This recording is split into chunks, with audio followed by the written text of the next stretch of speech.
चलिए, कंसोलिडेशन का हम लोग रिवीजन कर रहे थे। कंसोलिडेटेड बैलेंस शीट के सारे एडजस्टमेंट और कंसोलिडेटेड बैलेंस शीट को बनाने के तरीके हमने कवर कर लिए। अब हम लोग last part of the chapter में चल रहे हैं, जिसका नाम है consolidated statement of profit and loss. सिर्फ दो बार डिस्कस करना है, एक ये पीएल कैसे बनाते हैं कंसोलिडेटेड वो, और दूसरा कुछ कंडीशंस ऐसी जहां पर कंसोलिडेशन करने की जरूरत नहीं है। ये दो डिस्कस करते ही हमारा ये चैप्टर खत्म हो जाएगा। थर्ड पार्ट में मैंने आपको दो क्वेश्चन मॉक टेस्ट पेपर से बनवा दिए थे, which were important and good questions. RTP November 2020 में जो क्वेश्चन आया था वो भी मैंने ऑलरेडी वीडियो अपलोड कर रखा है, एडवांस अकाउंट्स की आरटीपी का, वो भी आप जरूर देख ले, बहुत अच्छा क्वेश्चन था। और अब हम लोग फाइनली डिस्कस करने चलते हैं कंसोलिडेटेड पीएल। ये कंसोलिडेटेड पीएल एग्जाम में अगर आएगा तो 10 मार्क तक का क्वेश्चन आ सकता है, और इंस्टीट्यूट ने इनिशियली 2-3 टर्म में जब कंसोलिडेशन से क्वेश्चन दिया था उन्होंने एसपीएल का ही क्वेश्चन दिया था, तो important from exam point of view. Accounting standard 21 बोलता है कि कोई भी कंपनी अगर कंसोलिडेटेड पीएल बनाएगी, कंसोलिडेटेड पीएल अपना और अपनी सब्सिडरीज का मिलाकर पीएल बनाएगी, तो पीएल बनाने का बेसिक तरीका सेम रहेगा जैसे बैलेंस शीट में हम लोग बना रहे थे। यानी जो भी आइटम्स ऑफ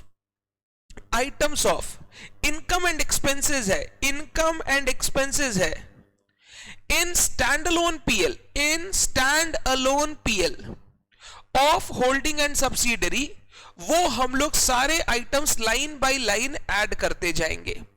एकदम सिंपल बात करूं, होल्डिंग कंपनी का revenue from operation 1000 crore, subsidiary company का revenue from operation 800 crore, consolidated revenue 1800 crore, holding company का other income 50 crore, subsidiary company का other income 20 crore, consolidated other income 70 crore. वैसे ही खर्चे की साइड में यहां पर परचेजेस 800 करोड़, वहां पे purchases 600 crore, consolidated purchases 1400 crore. तो जितने भी इनकम और एक्सपेंसेस है स्टैंड अलोन पीएल में होल्डिंग और सब्सिडरी के, उनको हम लोग सिर्फ लाइन बाय लाइन ऐड करते जाएंगे while preparing the consolidated PL of the group। But ये करने के साथ साथ आपको कुछ बातों का ध्यान रखना पड़ेगा। पहला बात, अगर कोई इंट्रा ग्रुप ट्रांजैक्शन है पीएल में, इंट्रा ग्रुप ट्रांजैक्शन से रिलेटेड इनकम एक्सपेंस है पीएल में, उसको आपको एलिमिनेट करना पड़ेगा, और एलिमिनेट जब करेंगे बोथ साइड से एलिमिनेट कीजिएगा, इनकम से भी हटेगा, एक्सपेंस से भी हटेगा। एग्जांपल, होल्डिंग कंपनी ने गुड सेल किया 200 करोड़ का सब्सिडरी कंपनी को, तो होल्डिंग कंपनी की सेल्स में इनकम दिखाई दे रहा होगा और सब्सिडरी कंपनी के खर्चे साइड में परचेजेस दिखाई दे रहा होगा। जब हम लोग लाइन बाय लाइन ऐड करेंगे ना इनकम को, सेल्स को, हम लोग -200 को हटा देंगे, एलिमिनेट कर देंगे। जब हम लोग परचेज को लाइन बाय लाइन ऐड करेंगे, हम लोग 200 करोड़ को हटा देंगे। तो जो इंट्रा ग्रुप परचेज सेल हुआ है, इनकम एक्सपेंसेस हुए हैं बिटवीन होल्डिंग सब्सिडरी, वो आपको एलिमिनेट करने पड़ेंगे, both from income and expenses. सबसे पहला काम हम लोगों को ये करना है, और ये वाला काम ऑलरेडी आप बैलेंस शीट में कर चुके हो, इंट्रा ग्रुप बैलेंसेस का एलिमिनेशन। दूसरा, अगर कोई क्लोजिंग स्टॉक में अनरियलाइज्ड प्रॉफिट है, अनरियलाइज्ड प्रॉफिट, उसको भी हम लोग एलिमिनेट करते चलेंगे। अगर यही एलिमिनेट कर दिया तो बाद में दिक्कत नहीं होगा। हम लोग अगर कोई अनरियलाइज्ड प्रॉफिट है तो उसको एलिमिनेट कर देंगे। आप जानते हैं, अगर होल्डिंग ने सब्सिडरी या सब्सिडरी ने होल्डिंग को गुड सेल किया और वो सेल जो हुआ वो प्रॉफिट जोड़कर किया गया और उसका कुछ पोर्शन अभी भी क्लोजिंग स्टॉक में बाकी है, तो हम लोगों को उस स्टॉक से वो बेकार का अनरियलाइज्ड प्रॉफिट एलिमिनेट करना पड़ता है। वो हम लोगों को करना पड़ेगा जैसे हम लोग अभी तक करते हुए आ रहे हैं। इसके बाद जब आपका पूरा पीएल बन जाएगा, पीएल बनते जाएगा income minus expense PBT, PBT minus tax का खर्चा पीएटी। सर टैक्स का खर्चा क्या होगा, नया कैलकुलेशन होगा टैक्स का? Answer is no. होल्डिंग का जो टैक्स एक्सपेंस है, सब्सिडरी का जो टैक्स एक्सपेंस है, दोनों को ऐड करो, टोटल टैक्स एक्सपेंस आ गया, माइनस करो, आ गया प्रॉफिट आफ्टर टैक्स। ये प्रॉफिट आफ्टर टैक्स में आपको ये दिखाना पड़ेगा कि इस प्रॉफिट आफ्टर टैक्स में जो सब्सिडरी का प्रॉफिट इंक्लूडेड है उसमें कितना प्रॉफिट अट्रीब्यूटेबल टू माइनॉरिटी है और कितना profit attributable to the holding company है। नॉर्मली पीएल बनाते समय आप दिखा सको तो दिखा दो, नहीं तो हम लोग नोट्स में ये चीज को शो कर देते हैं कि ये जो प्रॉफिट आया इसमें कितना portion is attributable to the minority shareholders, क्योंकि सब्सिडरी कंपनी का जो प्रॉफिट है उसमें अकेला होल्डिंग नहीं है, उसमें माइनॉरिटी का भी शेयर है। तो उस प्रॉफिट में कितना प्रॉफिट अट्रीब्यूटेबल टू माइनॉरिटी है वो हम लोग अलग से करके दिखाएंगे। वो नोट्स में दिखा के माइनॉरिटी इंटरेस्ट में ऐड कर देंगे तो भी काम हो जाता है। तो प्रॉफिट अट्रीब्यूटेबल टू माइनॉरिटी भी हम लोग शो करते हैं।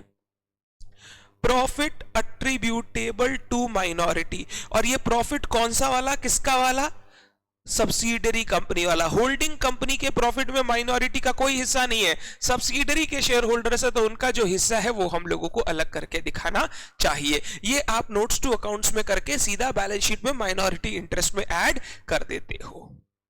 तो ये कंसोलिडेटेड पीएल बनाने का तरीका है। सर इतना सिंपल, सर क्या होगा क्वेश्चन में, होल्डिंग का पीएल सब्सिडरी का पीएल देगा, आपको सिर्फ लाइन बाय लाइन ऐड करते जाना है और कंसोलिडेटेड पीएल बनाना है।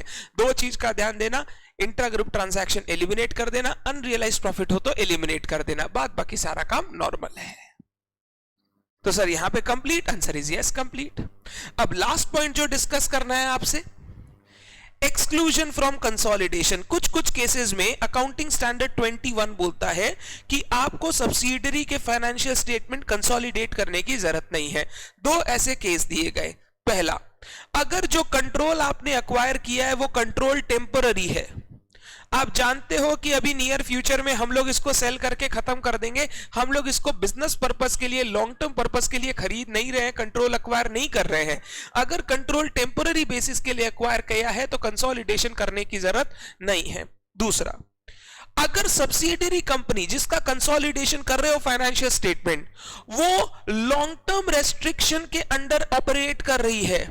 क्या चीज का restriction? It can not transfer the funds to the holding company, it can not transfer funds to holding company. अगर ऐसा केस है कि सब्सिडरी कंपनी अपना फंड्स, अपना प्रॉफिट होल्डिंग कंपनी को ट्रांसफर नहीं कर पाएगी और ये सीवियर लॉन्ग टर्म रेस्ट्रिक्शन है, उस केस में उन सब्सिडरीज का कंसोलिडेशन करने का जरूरत नहीं है। तो ये दो केस अकाउंटिंग स्टैंडर्ड 21 ने बताए हैं जहां सब्सिडरी कंपनी के फाइनेंशियल स्टेटमेंट को कंसोलिडेट करने की जरूरत नहीं है। ऐसे कंपनीज एक्ट में भी एक केस दिया हुआ है जहां जरूरत नहीं है, in case of foreign holding company या फॉरेन सब्सिडरी कंपनी। मैं आपको दिखाता हूं, ये रहा वो केस।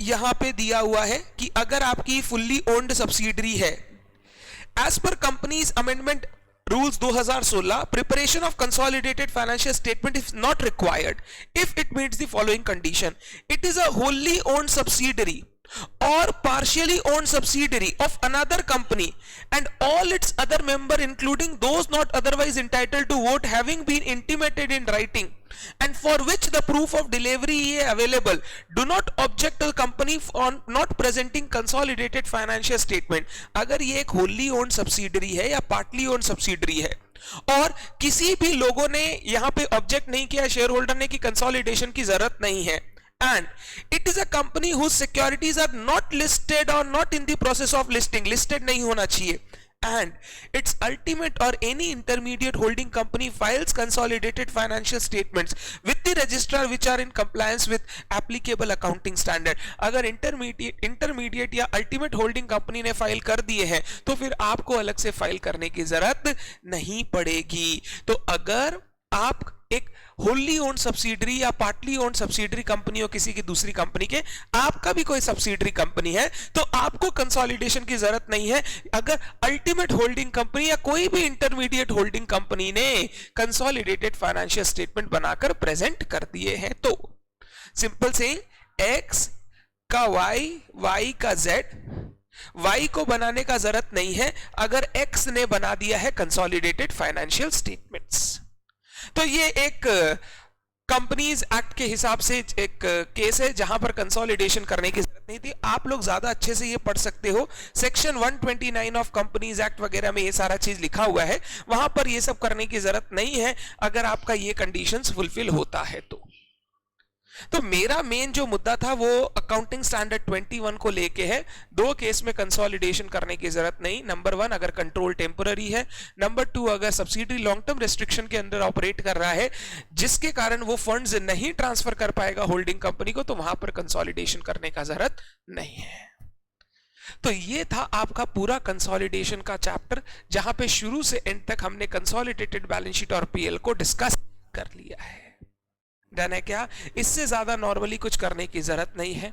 अगर आप मेरे से पूछोगे सर कौन सा क्वेश्चन हम लोगों को प्रैक्टिस करना चाहिए, मेरी बुक में एक क्वेश्चन है जहां पे हर टाइप के एडजस्टमेंट कवर्ड है, बोनस भी है, डिविडेंड भी है, रीवैल्यूएशन भी है, इंटर ग्रुप एलिमिनेशन भी है। वो वाला एक क्वेश्चन अगर आप कर लो तो बैलेंस शीट का पूरा ज्ञान लग जाएगा और एक पीएल का क्वेश्चन अच्छे से कर सकते हो। जो मैंने मॉक टेस्ट पेपर और आरटीपी के क्वेश्चन कराए उनको जरूर देख के जाइएगा फॉर एग्जाम पर्पस। डन है, आज के लिए सिर्फ इतना ही। Thank you.